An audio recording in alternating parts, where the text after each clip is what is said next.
Caught between the swirling tempest of family turmoil and the fragile state of Liam's health, Taylor Hayes has emerged as the relentless force of destiny's design, pressing Ridge Forrester at every turn to commit to a wedding date that will stand as a beacon of hope amid the darkness.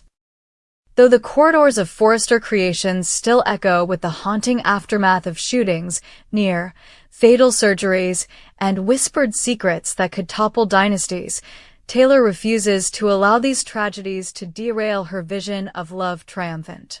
Day after day, she corners Ridge in his office, tracing invisible patterns in the fabric swatches laid out on his desk, as though each bolt of silk or cut of lace might unlock his resistance. "We need to anchor ourselves in something real, Ridge," she implores, voice alight with conviction. "Your marriage to Brooke changed everything once before. Now is the time to forge a new beginning for you, for me, for our family." Ridge, still haunted by the weight of his responsibilities as patriarch of Forrester and guardian of his children's battered hearts, offers only measured responses. "Taylor, you know how much you mean to me, how deeply I feel." But with Liam's condition precarious and Bill Spencer on the warpath for answers about Grace Buckingham's experimental therapies, how can I be sure we won't be torn apart before the vows are even spoken? Undeterred, Taylor leans forward, her eyes shining with a fierce determination that has carried her through betrayal, addiction, and heartbreak. That's precisely why we need a wedding that transcends these walls. Let's go where love is celebrated every day, where fashion and romance intertwine, Milan. Imagine it, the Duomo rising behind us, the sun setting over the Arno, our closest friends and family gathered amid the whispers of ancient streets. A wedding in Milan would remind us all that beauty endures, even when life itself feels like an endless battle. As tensions mount, word of Taylor's audacious plan sends shockwaves through Los Angeles. Brooke Logan hears the whispers at the luncheon table in her home, where Ridge and Eric delicately broach the subject of family unity amid heartbreak. Hope and Steffi exchange worried glances, acutely aware that a transatlantic wedding could mean leaving Liam in a hospital bed halfway around the world, relying on the new team of specialists Grace has assembled to monitor his recovery.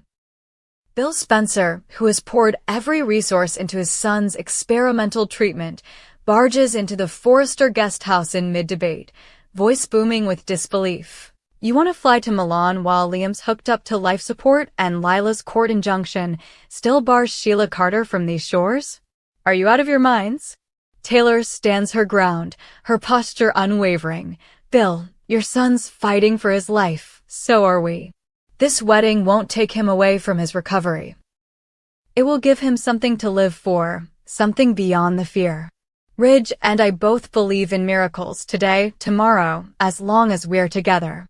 Ridge, torn between his duty as son, brother, and designer, and the woman whose love has become his anchor, finally nods, the decision settling over him like the first rays of dawn after a long, storm-tossed night. He turns to Bill with an unexpected calm.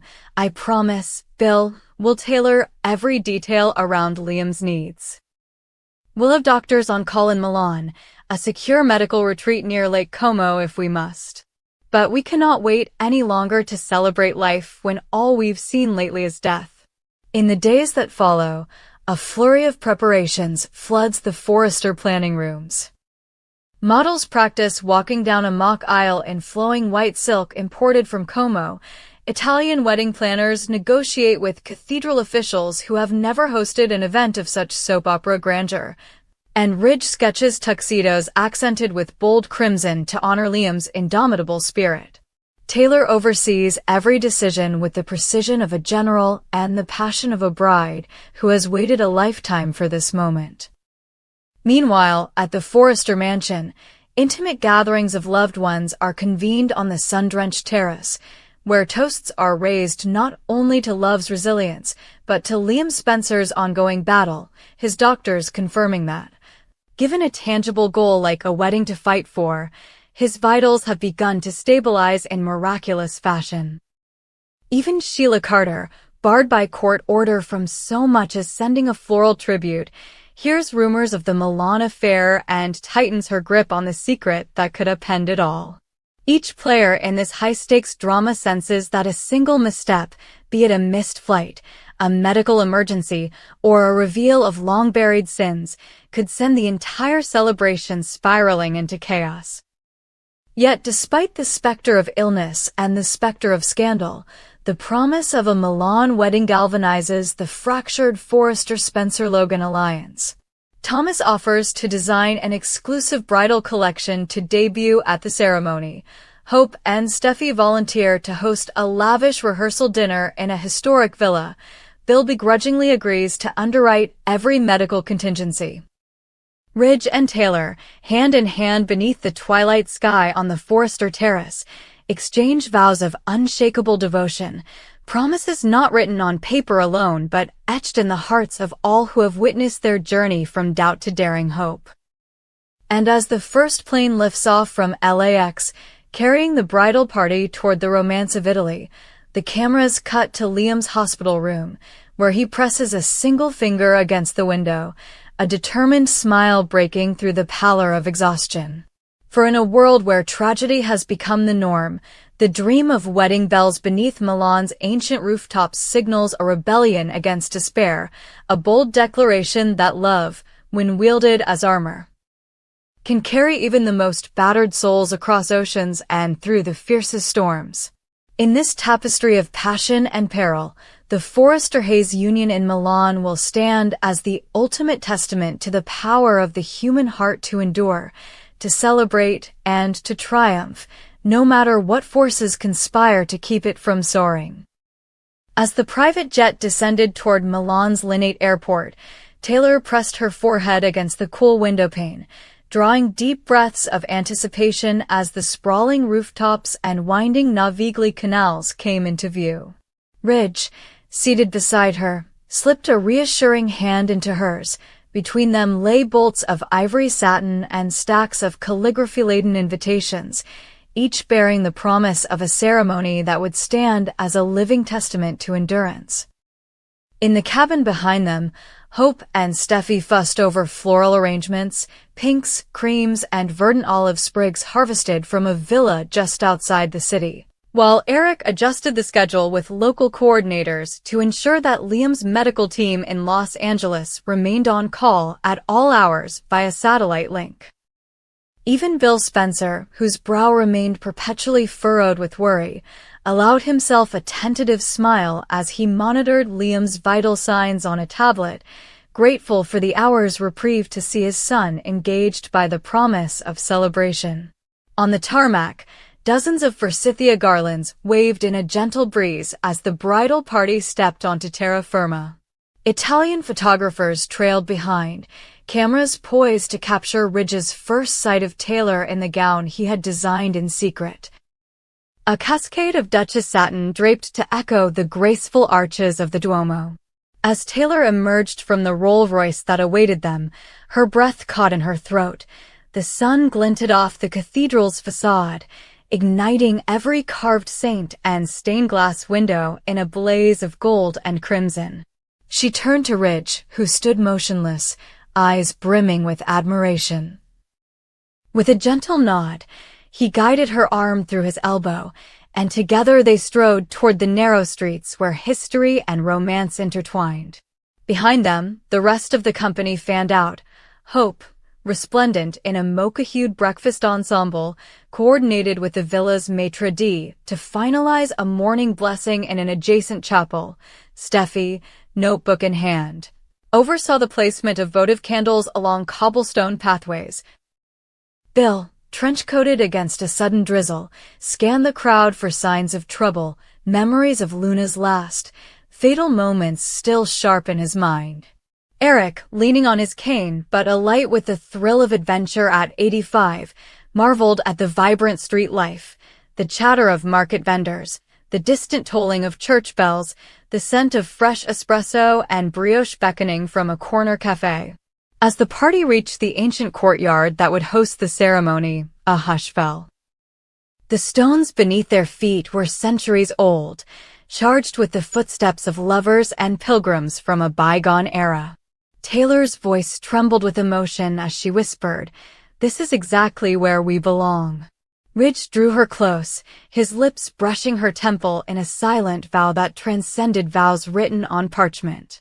Yet even in this moment of exaltation, a current of unease pulsed through the gathering. News had arrived of a sudden spike in Liam's intracranial pressure, a fluctuation no one had expected so soon after the experimental infusion he had received the day before. Bill's phone buzzed incessantly in his pocket, Grace Buckingham's urgent message flashing in bold letters, "Ridge, Taylor, come back. Now." Panic rippled through the group as Hope and Steffi exchanged alarmed glances. Ridge's jaw clenched. His dream of an unbroken celebration teetered on the brink of collapse.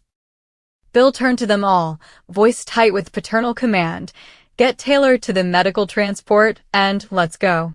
Now." But Taylor, tears blurring her vision, shook her head fiercely. "No," she insisted.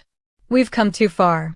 We promised Liam a wedding to fight for, and we're not leaving until those vows are spoken." Hope rushed to her side, murmuring, "Taylor, it's not safe," but Taylor raised a hand, her resolve unyielding. "Ridge, I choose this. Right now, here, before the eyes of history and family. Let Liam know he has something to win."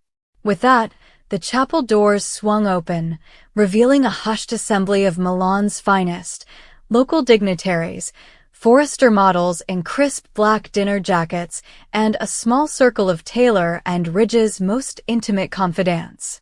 At the altar, a simple wooden lectern bore a single calla lily, its white petals glowing like a beacon of hope. Taylor stepped forward, her bridal train trailing behind her like a river of light, and Ridge followed, bowing his head in reverence. Eric, officiating as a lifelong man of faith and fashion, cleared his throat and began, "In this place where art and devotion intertwine, we gather not merely to witness a union, but to affirm the triumph of love over every trial." Outside, thunder rolled over the rooftops, as though heaven itself held its breath. Back in Los Angeles, Liam pressed his forehead against the hospital window, chestnut eyes glistening with tears he had refused to shed. With Grace by his side, he listened to a live feed of Eric's solemn words, willing his heart to match the cadence of the vows unfolding thousands of miles away. "Do you, Taylor Hayes," Eric intoned in her chapel, "take Ridge Forrester to be your husband, your partner, your shelter in storm and calm, to love and to cherish until the end of days?" Taylor's voice, carried across continents by the wonders of modern technology, responded without hesitation, "I do." Ridge's reply came swift and unwavering, "I do." In that sacred moment, as the final raindrops fell on Milan's flagstones, a cascade of petals fluttered from a hidden balcony above, roses in Taylor's favorite shade of blush, drifting around the couple like living fragments of a dream. Bill, standing in the corridor outside Liam's room, closed his eyes and let out a breath he hadn't realized he'd been holding. Liam, leaning heavily on Grace's arm, smiled through the haze of pain and medication. In that instant, the distance between them collapsed, bridged by the promise of new beginnings and unbreakable bonds. As Eric pronounced them husband and wife, Taylor and Ridge turned to face the cameras trailing every step, hands clasped and hearts entwined, and kissed. Softly at first, then with the fierce passion of souls who refuse to be broken. Behind them, the skies cleared and sunlight filtered through clouds, igniting the cathedral's rose window in a kaleidoscope of color. The guests erupted in applause that echoed through the ancient walls and across the oceans to a humble hospital room in Los Angeles, where Liam closed his eyes, content in the knowledge that love, powerful, determined, and fearless, would always find a way to triumph over darkness. Thus, beneath the arches of Milan's grandest treasure, amid the scent of roses and the whisper of silk, Taylor and Ridge sealed their fate, a marriage that would weather any storm, bound by vows spoken between the sacred and the sublime, and carried forward on the wings of hope that soared above every trial life could conjure. And as the sun set over the city of romance, their story, like the finest opera, reached its crescendo, not an end, but a glorious prelude to the chapters yet unwritten.